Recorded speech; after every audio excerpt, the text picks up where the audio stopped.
राज्यसभा में वक्फ बिल पर चर्चा के दौरान जेपी नड्डा का कांग्रेस पर अटैक। बोले कांग्रेस ने मुस्लिम महिलाओं को सेकंड क्लास सिटीजन बनाए रखा, 70 साल तक मुसलमानों को डरा कर रखा।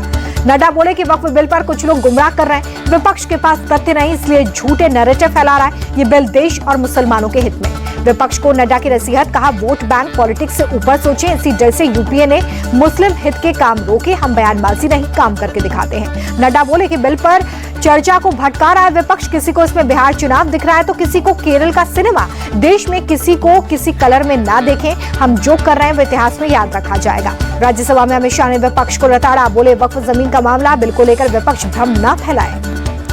आप सांसद संजय सिंह बोले कि वक्फ बिल से संविधान की हत्या कर रही है बीजेपी, इनकी मंशा देश में दंगा फसाद कराने की। संजय सिंह ने कहा कि वक्फ बिल मुसलमानों की जमीन छीनने की नापाक कोशिश, धार्मिक संपत्तियों पर कब्जा कर अपने उद्योगपति दोस्तों को दे देंगे।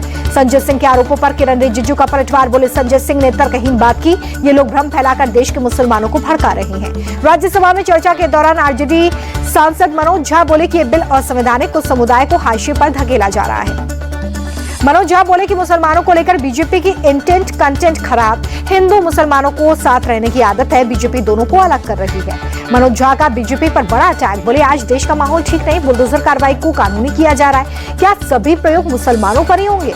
अमेरिकी टैरिफ को लेकर आप सांसद राघव चड्ढा ने शायराना अंदाज में कसा तंज। कहा कि भारत ने अमेरिका के लिए रेड कारपेट बिछाया, बदले में मिला टैरिफ। आप सांसद राघव चड्ढा की नसीहत। कहा कि स्टारलिंक को स्पेक्ट्रम देने से पहले भारत अमेरिका से टैरिफ पर मांगे जवाब।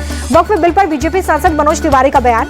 बोले बिल का पास होना हर भारतीय के लिए गर्व की बात, लोगों को समझ आ चुका है कि वक्फ और वक्फ बोर्ड अलग अलग है। वक्फ बिल पर कांग्रेस सांसद नासिर हुसैन बोले कि वक्फ बिल पर सरकार भ्रम फैला रही है, पुरानी जमीनों के कागज मुसलमान कहां से लाएगा। नसीर हुसैन का बीजेपी पर आरोप। राज्यसभा में बोले कि वोट बैंक के लिए बीजेपी वक्फ संशोधन बिल लेकर आई, संविधान को ताक पर रखकर बिल लाया गया। राज्यसभा में बिल पेश करने के बाद किरण रिजिजू बोले कि वक्फ बिल पर जेपीसी में विस्तार से बात हुई। रिजिजू ने कहा कि सभी पक्षों से बातचीत के बाद ही बिल तैयार किया गया है। 1 करोड़ से ज्यादा सुझाव जेपीसी को मिले। जेपीसी ने 10 शहरों में जाकर लोगों की राय जानी है। रिजिजू ने कहा कि देश में वक्फ प्रॉपर्टी को लेकर बहुत ज्यादा केसेस पेंडिंग है, वक्फ की जमीन पर लगातार विवाद के चलते बिल लाना पड़ा। किरण रिजिजू बोले कि कांग्रेस जो नहीं कर पाई उसे मोदी सरकार ने किया, संशोधन करने की हिम्मत हमने दिखाई। वक्फ संशोधन बिल पर यूपी सीएम योगी आदित्यनाथ का बड़ा बयान। बोले बिल से वक्फ बोर्ड की मनमानियों पर लगेगी लगाम। सीएम योगी बोले कि वक्फ बोर्ड ने महाकुंभ भूमि पर भी दावा किया, ये लोग भूमाफिया जैसा काम कर रहे थे। वक्फ संशोधन बिल लोकसभा में पारित होने पर बोले जेपीसी के अध्यक्ष जगदम्बिका पाल, अब गरीब मुसलमानों को होगा फायदा। विपक्ष पर जगदम्बिका पाल का अटैक। कहा विपक्षी सोची समझी रणनीति से कर रहा है विरोध, तुष्टीकरण की कर रहा है राजनीति। कांग्रेस संसदीय दल की बैठक में वक्फ संशोधन बिल पर सोनिया गांधी बोली, ये विधेयक संविधान पर हमला, ये बीजेपी की सोची समझी रणनीति का हिस्सा है। आरजेडी नेता तेजस्वी यादव बोले कि हमने दोनों सदनों में वक्फ बिल का विरोध किया, बिल का समर्थन करने वालों को बिहार की जनता मुंहतोड़ जवाब देगी। वक्फ बिल को लेकर विपक्ष के विरोध पर गिरिराज सिंह का अटैक। बोले 100 चूहे खाकर बिल्ली हज को चली, कांग्रेस का इतिहास ही तुष्टीकरण कर रहा है, इमरजेंसी से बड़ा पाप कुछ नहीं। वक्फ बिल का एआईएमआईएम के प्रवक्ता वारिस पठान ने जताया विरोध। कहा देश के मुसलमानों के लिए ये काला दिन, बीजेपी पर साधा निशाना।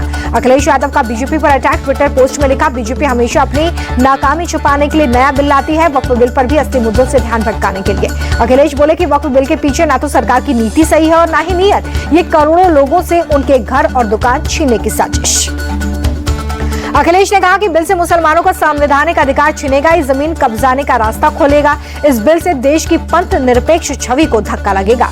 लोकसभा में वक्फ संशोधन बिल पारित होने पर बोले कांग्रेस सांसद प्रमोद तिवारी। कहा रात की कालिमा के साथ पास हुआ एक काला बिल।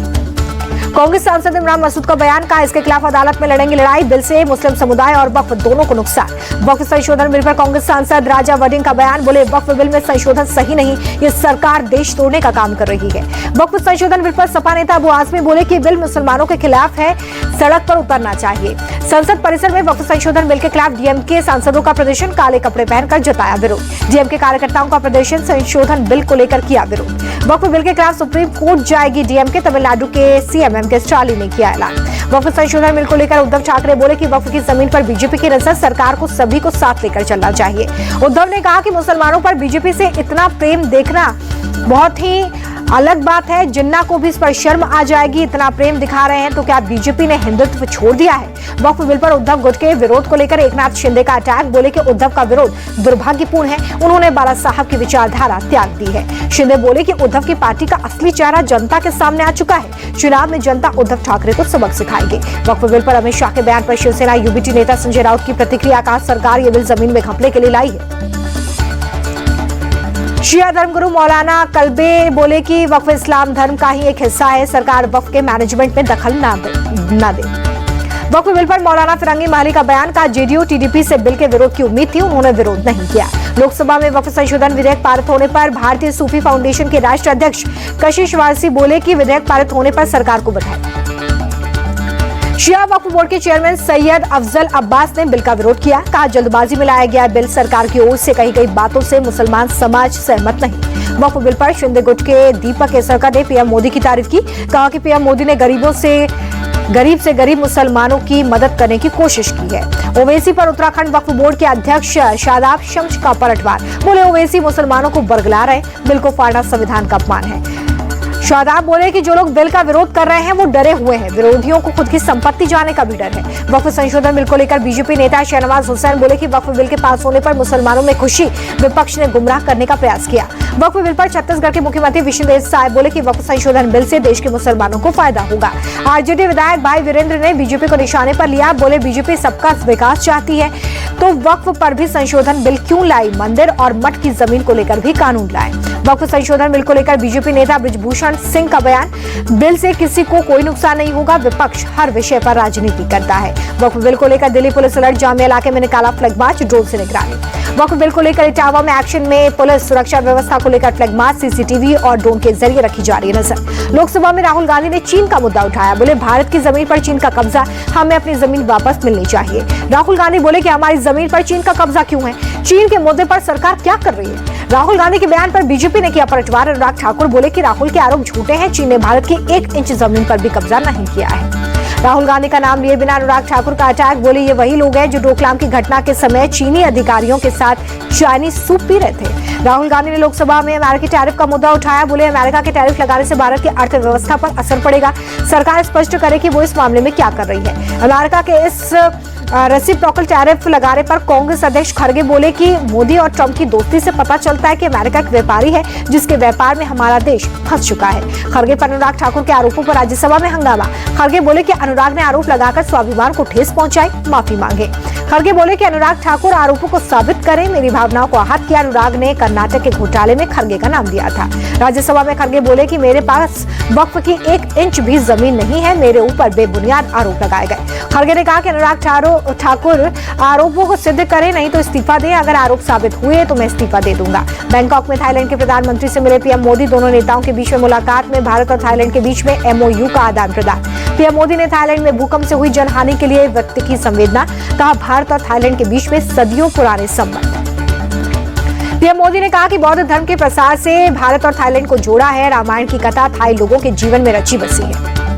पीएम मोदी ने कहा कि हम विस्तारवाद नहीं, विकासवाद की नीति पर विश्वास रखते हैं। भारत ने थाई पर्यटकों के लिए फ्री ई वीजा देना शुरू किया।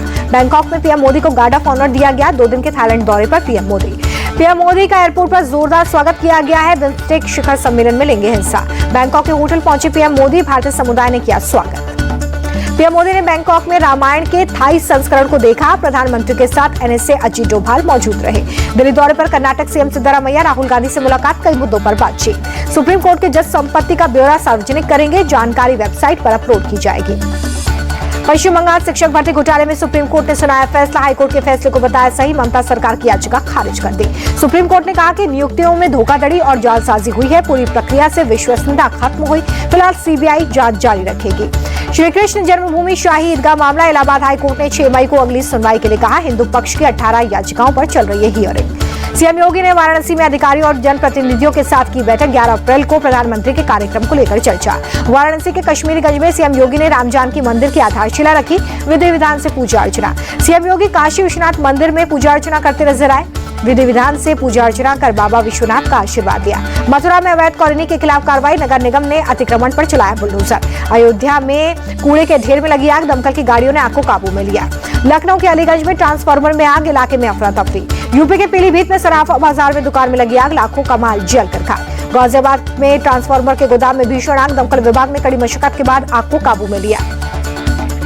देश भर में चलाए जा रहे नशा मुक्ति अभियान की दिल्ली के उपराज्यपाल ने तारीफ की। कहा पीएम मोदी और गृह मंत्री अमित शाह ने चलाया ड्रग फ्री इंडिया अभियान। दिल्ली में बीजेपी के खिलाफ आम आदमी पार्टी का प्रदर्शन, बिजली कटौती को लेकर जताया विरोध। फरीदाबाद में सड़क हादसा, कई गाड़ियां आपस में टकराई, हादसे में एक शख्स की मौत, कई जख्मी। मध्य प्रदेश के मुख्यमंत्री मोहन यादव ने भोपाल में समीक्षा बैठक की है। खाद्य प्रसंस्करण विभाग के अधिकारी रहे मौजूद। जयपुर जिला कलेक्ट्रेट को बम से उड़ाने की धमकी मिलने पर हड़कंप, कलेक्टर के ऑफिशियल मेल पर मिली धमकी।